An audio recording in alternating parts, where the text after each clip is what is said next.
తెలుగుదేశం వాళ్ళనే అరెస్ట్ చేశారు తప్పించి మా వాళ్ళు కాదు అరెస్ట్ అయినటువంటి వాళ్ళు అని చెప్పే ప్రయత్నం వైఎస్ఆర్ కాంగ్రెస్ పార్టీ చేస్తుంది. ఏదైతే బోట్లు ముంచడం తప్పని బోట్లకి సంబంధించి ఆ పేరుతో అరెస్టులు చేయడం తప్పని కాకుండా వాళ్ళు మా వాళ్ళు కాదని చెప్పే ప్రయత్నం చేస్తోంది.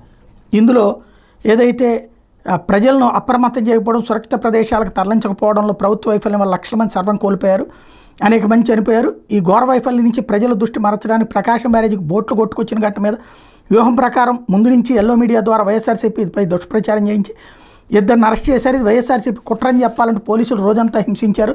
నిజానికి వారిలో కోమట రామ్మోహన్ అనే వ్యక్తి చంద్రబాబుకి అత్యంత సన్నిహితుడైన టీడీపీ ఎన్ఆర్ఐ విభాగం ప్రతినిధి కోమట జయరాంకి బంధువు.